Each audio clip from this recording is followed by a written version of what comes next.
All right. We're going with Bruce Lee or Chuck Norris. I'll probably go Chuck Norris. Heard some small stories about Bruce Lee, not like just only doing like other stuff, but Chuck Norris actually going in the tournaments and actually fighting. So Chuck Norris. The feeling of seeing like a body just like drop cold in the mat, it's beautiful.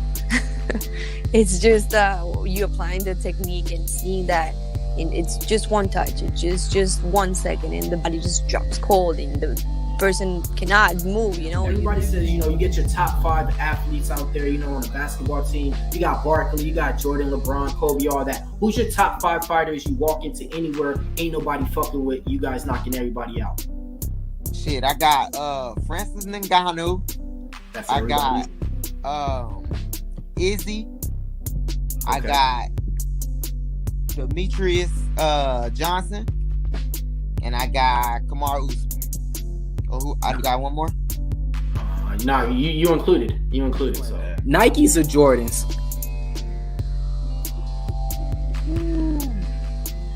I go with Jordans all day. I'm rocking some right now, bro. What you got on? Let's see real quick, man. You got the 13s on? What you got, bro, man? Let's see. He walking into the gym. Retro 5. Yeah, OG, white cement. Take us into the locker room with you. So when you're walking out of there and your name's being announced, what's going through your mind? Are you...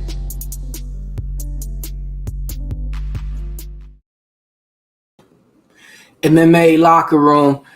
A lot of people been talking, but glad you guys tuned in for this one. Seconds out. Don't worry about the other shows. MMA locker room here, Pop Sports Radio. We the best out. Got a special guest backstage, with a big star-studded event coming up this week, UFC 280. We just recapped last week. Grasso versus Arroyo. Nice event over here at Pub Sports Radio. We had the live stream going for you guys, but if you guys want to stay in tune with one of the best live streams out there, check us out this Saturday. We will be covering the fight card going down this week, UFC 280. Now, we have a segment that I like to call the winner's circle, and my special guest backstage, talk about being in the winner's circle. 4-fight win streak, 22 wins, 4 losses, 4 KOs, 15 subs, only 3 going to decision. Some like to call him action. Some like to call him the leech. We like to call him Damon Jackson. Welcome to the show. What's going on, man? Thanks for having me on. How's it going, man? How you doing today? Going good, man. I'm actually just chilling. Today's actually my day off, so I'm actually hanging out with my wife and my daughter right now. So it's just my day off, so I get to chill. Got it. You're out there in Texas right now, right? Yeah. Okay. Got it. So let's talk about some things. We were supposed to get you in a little bit sooner than later, but you're finally here now. Welcome to the winner's circle. Your last fight with Pat Sabatini, it was one of those fights to where a lot of people had you counted out as the underdog, but you didn't see it like that at all. You want to talk a little bit about your last fight with Pat Sabatini and how it went? Yeah, they gave me the fight, and my manager, the matchmaker, the people around it. Once the media broke it out and they found out about it, everyone kind of was like questioning whether I should take the fight or if I should be worried about his skill set. And from the beginning, I knew that it was such a good matchup for me, and I was ready to go. So that was kind of the game plan, was to strike with him and to move around a little bit more on the feet. I never would have imagined it going down as fast as it did. But, the game plan was to stand up and to move with him and to make him feel uncomfortable and shoot in. And then I was trying to lock up a guillotine. That's why I kind of thought the fight was going to end with a guillotine. So just worked out great, and things went my way. Yes, sir. I understand that, man. So I was listening, and it seems like you kind of had a McGregor moment before that fight. How McGregor did with Aldo. I heard you saying that you notice when he level changes, he keeps his hands out real wide. And it kind of seems like you did the same kind of counter, before the fight started, doing some practice and preparing for that. Did you actually have that already in mind? Yeah, I mean, I knew that the center line was going to be wide open, and I really thought he was going to be wrestling with me a lot. So I thought I was going to land a knee, either a jump knee or just a step in, throw that knee at the center. And I knew the front kick was going to be there. I didn't realize how much shorter he was. Then we got out there and we were moving around. I realized how close his chin was whenever he hit his level change, but. I just saw his elbows coming apart. That was the big tell and everything. Is that every time I hit a hard feint or if I switched my stance, he wanted to hit that counter. He wanted to hit a counter hook really bad. So he kept opening his hand up. Every time he did that, I just saw that center line, and the timing was perfect. It worked out great. Yeah, it definitely worked out great. Let me ask you something. After getting a knockout win like that, a ground and pound win, did that feel better than any of your other wins that you actually had previously in your career, or would you compare that to when you won the belt with LFA? I really like when people tap. It's like the funniest thing to me. It's like they're tapping to save their life. So it's kind of like, if you got a choke locked up and so no one steps in and stops it, like, you don't know what's going to happen. So it's like someone tapping the knee is the funniest thing. So, I like that tap more than the knockout, but I'll take whatever I get. Yeah, talking about taking whatever you get. I mean, got a ranking now next to your name now, moved on up. Top 15 ranked in the division now. How's that feel? It's good. Just positive things, working out. Things are going my way right now. It's great. I wanted to take advantage of it, and I was trying to step in in 2 weeks for the Bryce Mitchell fight. And I think they're going to end up giving it to Ilya Tapora, which is, a great opponent for Bryce. But, I was trying to get that fight just so everybody knows, and I was really pushing hard. But, I'm hoping that, I get one more in this year and just keep that momentum moving forward. Being that you already had a fight with Ilya Taporia, if he does get that fight with Bryce Mitchell, how do you see that fight playing out? I don't know. It'll be a shorter notice for him. I know he did just come off a camp with against Edson, and then he got they pulled out, whatever.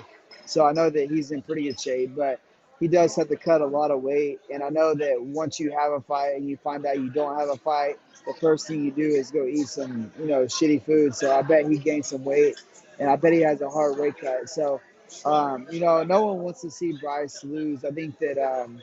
He's definitely got some good skill for sure, but I'm better than him on the ground. And on the feet, I know I could tag him on the feet. So I would have loved that fight. And I think Ilya is going to, if he catches him, he's going to catch him on the feet with something. But, Bryce Mitchell's wrestling is nothing to look past. He's got some good little wrestling and he's definitely got a good ground game. So I think it's going to be a tough fight for sure. If Ilya actually shows up and makes weight, then it's going to be a tough fight.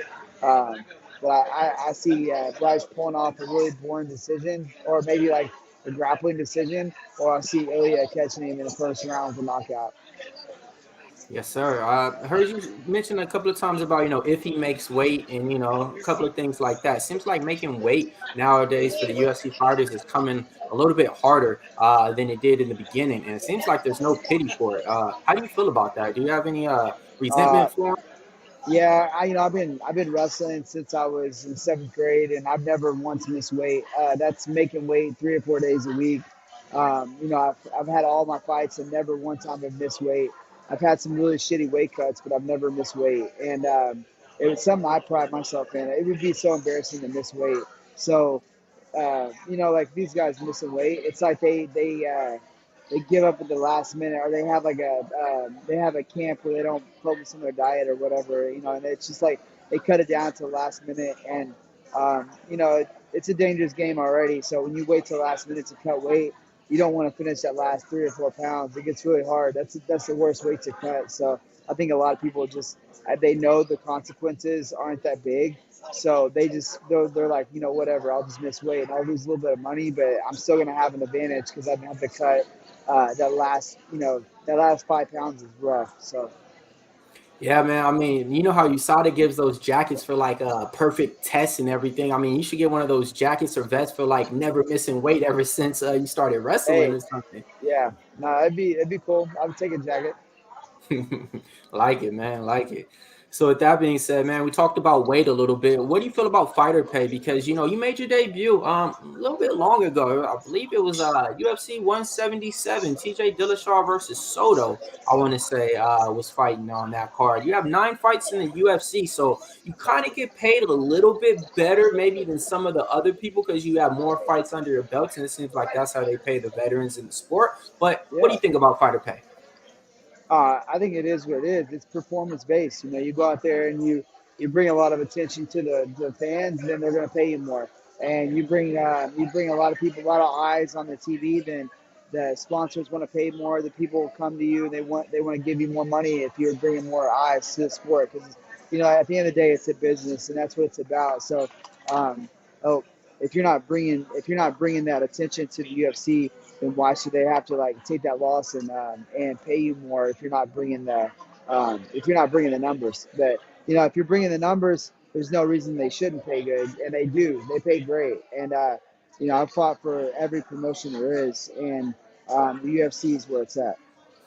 UFC is where it's at. Definitely heard it on that. So I mean, yeah. So after your fights are done, and you recover, what are some of the things that you do to actually recover? From training. Some people do those chirotherapy things. Some people do medical marijuana. Some people just do things that's therapeutic for them. What are some of the things that you do to recover from training? Honestly, man, just taking the time off work that whole week that I'm there. I don't work while I'm there, so that saves me a lot. And then when I get back, I usually just we usually go on a vacation or we go somewhere like either me and all of my girls or just me and my wife kind of hang out for a few days somewhere. But that's just my recovery is pretty quick. I'm usually back in the gym the same week, and I just like to stay busy. So, I just need like 1 or 2 days of recovery and I'm good to go. But I don't really do a whole lot of cryo or anything the most thing I'll do is an ice bath.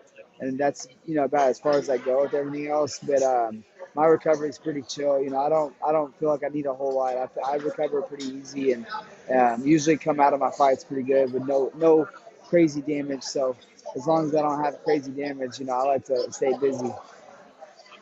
Yes, sir. And I know you like to stay busy, so I mean, you already got that win right there. And I was listening to some stuff. You wanted to stay active. You got some cards coming around in December. Yeah. In late January. You got the Jared Cannonier and Strickland fight going on December 17th. Then you got the Yeah. Gaston fight versus Imavov fight. Any of these cards that you would like to get on at the end of the year before Shoot, man, I'm trying to get on next week whenever Calvin Cater pulls out. So Calvin Cater pulls out, I'm stepping in to fight Arnold, and I'm gonna smash him. Oh, I've been wanting to fight him for a long time. Love it. He's got a great skill set. He's got that shiny record, and it's just like when you climb the division. I don't have anything against him. He seems like a cool dude, but it's like when they have a number ahead of you, you just want to get that number so bad. Like I would love to fight Bryce Mitchell, but I feel like me and him would be best buds. And then I would love to fight any of these guys ahead of me. So I'm looking to take a number, and I want to take them down, and I'll be friends with them after. But if Arnold Allen or Calvin Cater, if one of those guys fall out, I'm trying to step in for sure. Man, that'll be a nice matchup right there too. And I guarantee, of course they're gonna have you as the underdog again. And Oh yeah, we already know how that's been going out there, man. Yeah. I always tell people, stick to your guys, stick to your guts, and cashing back to back for him, man. So love to see that fight, man. If it gets announced and if that happens, if it pulls out. But if that doesn't happen, look, Mick Maynard, Dana White, Sean Shelby, let's get them on a pay-per-view now. I mean, enough of these fight nights now, right? Hey man, I would love to fight in front of some fans. It's cool at the Apex. It's a small crowd, and you get to see everyone that and you're around. It's a small crowd, but it's just the quietness of it, the energy, everything's so different when you have a big crowd. So, definitely my next fight, I would love to get in there with a big crowd, and even if everybody hates me, even if it's in Brazil and I'm fighting some Brazilian, I don't care. I just want to fight. Yeah. So where are some of the places that you traveled throughout the world, throughout fighting that you just love, that you would love to go back and visit? Because I mean, you started off in Bellator, after Bellator came to UFC, you made a little run in PFL, then you did some fights in LFA and then came back to UFC. So I mean, like that one song, "Been Around the World" and I mean, you've been around the world, it seems like, with the organization. So where are some of the places that you traveled at that you would love to go back and visit? Honestly, I would like to go back to Brazil. Like, I would love to fight there. I fight in Guyana, so I would love to fight like in Rio or somewhere like a little bit more like travel destination, you know. And Abu Dhabi seems like cool as hell too. So I would love to go there. But I'd say when I fought in Brazil, that was probably the coolest place. Got it. So with that being said, I mean, two things just stick out: Abu Dhabi, Brazil. With that being said, UFC 280 is right around the corner. What are some of the Right. most exciting fights that you're looking forward to this weekend? Honestly, man, I can't wait to watch the TJ Dillashaw fight, and I hope that Aljamain just smashes him. I have a deep hatred towards that anybody that cheats like that, and the way he did it all, like not when you're the champ, man. Like you're some no name, and you want to like build yourself up, and you want to be like, mentally, you just want to win for yourself. That's cool, whatever, dude. In the local shows, but when you're the champ of the UFC. You shouldn't be cheating the way he did, and so I would love to see Aljamain just smash him and shut everybody up, shut him up too. But that fight and then the Charles Oliveira, man, I became such a big fan of him his last few fights, so I can't wait to watch his fight. Got it. Yeah, I mean, yeah, it's definitely gonna be one of those nights. I try to tell people it doesn't matter who you got, who you like, just sit back, enjoy, and watch as a fight fan. Yeah. It's definitely gonna be some good fights on that card. So yeah, definitely. Those are two of the most exciting fights I would say. You do got a fighter fighting in your division. You got this Adira Tabora. I want to say he's fighting Almeida. I want to say on the card. That's the only fight that's happening in your weight class. I want to say. Yeah, I'm trying to really just watch anyone above me. I watch them for their fights. I'm not really watching anybody behind me yet, so we'll see if some doesn't happen with the ranked fight.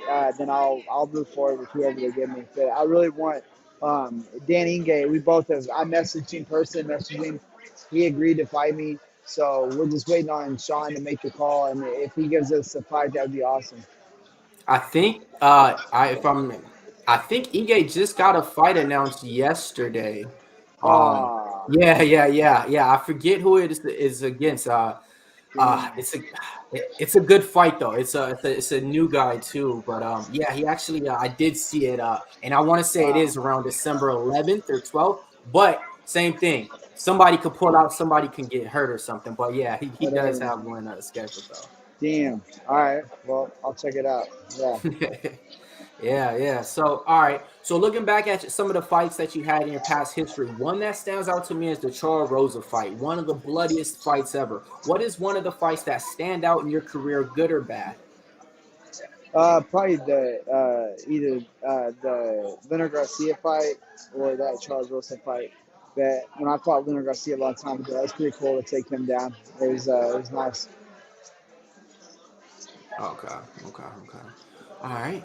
All right. So, with that being said, got a few other real quick questions that I asked, and we'll be able to wrap it up. All right. So, would you rather have a rematch with any of your former opponents or green cash?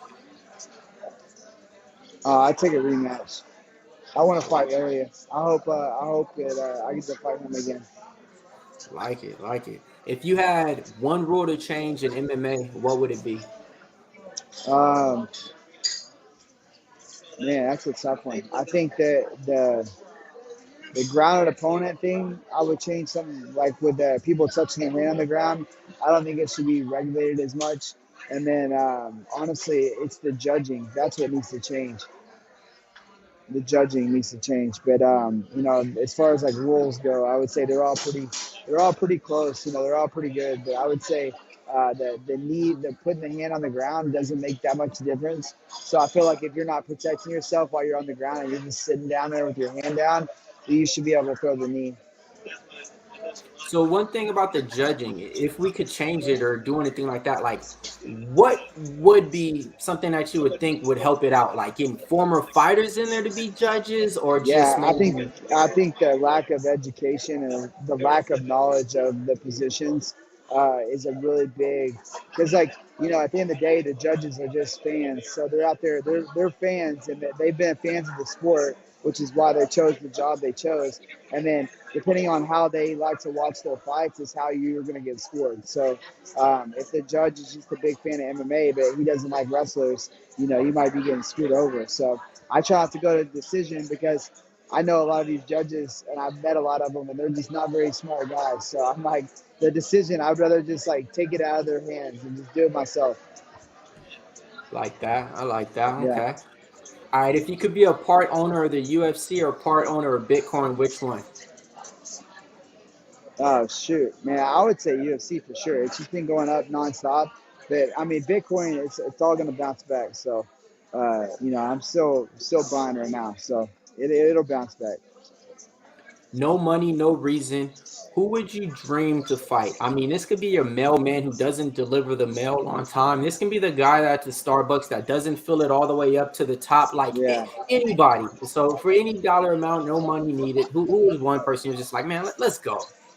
I'm probably gonna get a lot of hate for that, but I'd say Joe Biden or his son. So one of those two.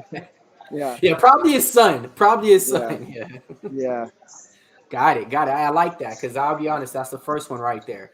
All right, now your top 5 MMA fighters. You walk into any gym, any organization, nobody's messing with. We got Damon Jackson, and could be past or present. You say that you're asking who I'm not messing with?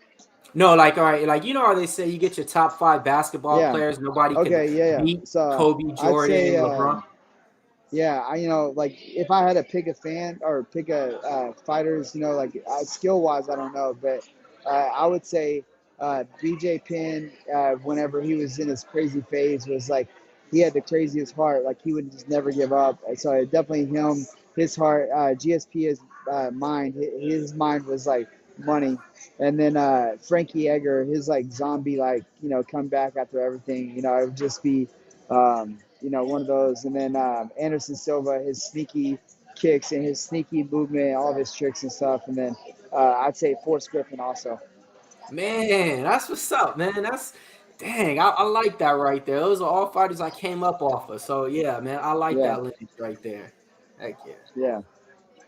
All right, so with that, all right, we're pretty much at the point to where we're gonna wrap this up. But I know that while we're speaking about rap, I know you know there's a lot of rap lyrics out, but you're not a fan of these new guys or anything like that. So what are some of the older rap or hip hop songs, or even just music that you are fans of nowadays? Because yeah, I heard you saying like all this new stuff and the lyrics just suck. So who's in your Yeah. headphones? Who's in the Bluetooth? Who's in the speaker box? Man, so like everybody at my gym knows because I like they make fun of me, but I listen to R&B when I work out. So like I don't know if have you ever heard of Jacquees? Who? Jacquees? Oh yeah, Jacquees, Yeah. the king of So R&B or whatever. with yeah. the dreads. Yeah. Okay. So he's actually like my favorite artist right now for sure. Like he's definitely up there. But you know, I have a good little mix of old school rock. I used to listen to that when I was doing wrestling practice. My coach just like beat that in my head. So I like hearing that every once in a while. Not very much, but every once in a while. And then I'd say if I'm going on like a long distance run or something like that, I'm listening to R&B. If I'm doing sprints, I listen to like you know, I don't even know, like some upbeat, some new stuff, just craziness. But yeah, I'd say Jacquees is about the only person currently right now that I really listen to a lot. And then on my country side, I listen to John Party. Okay, Yeah. okay, we Kane Brown fans over here, but Yeah, I like Kane Brown too. Yeah. got it. Okay. Yeah, the fun fact that I found out. So they said when people listen to Drake and like slower music at the gym, they tend to not run as much and work out as much, you know, because they said people that listen to Drake, because it's a lot of like mellow tone, melodic type music, Yeah. they say it doesn't really work out as much. And it's funny now you're saying you run to the R&B, so I'm just like, wow, that's kind of funny to know. But yeah, hey, any Drake in the playlist? Yeah. Oh yeah, for sure. Always. He's always doing something with some artist, somebody collaborating with somebody. So Got it, got it, got it. So, man, yeah, we're gonna wrap this up, man. We got Damon Jackson right now in the winner's circle, wrapping up another interview with here at Pup Sports Radio. He's out there in Texas. So, if you're ever in that San Antonio, Texas area, that's where Pup Sports is based at. My man Jeff Slaughter owns a bar and restaurant. Bring the whole family. We'll take care of you, your camp, and your team, and everybody with you. So if you're ever in that San Antonio, Texas area, Damon Jackson, stop on by. Pub Sports Radio for will sure. take care of everybody out there. Sounds good, man. I appreciate it. And anything you want to say to the people before you get on out of here, I'll give you the floor right now. The floor is yours. Nah, man, I'm hoping I get one lined up, man. I'll let you guys know for sure. All my social media is Damon B Jackson, and I'll make an announcement on there as soon as I get something. Got it, got it, got it. And then last thing, can you just give us a little shout out here at Pub Sports? Anything, shout out to Pub Sports, #1 MMA source. Yeah. Shout out to Pub Sports, man. I appreciate the support. Thank you. You heard it here first, man. Action Man Jackson, a.k.a. The Leech, going for 5 wins. Whoever wants it, whoever falls out, give them a call here. Be right there, ready to get it on. MMA Locker Room here, Pup Sports Radio. After rest out, we the best out. Tune in next week.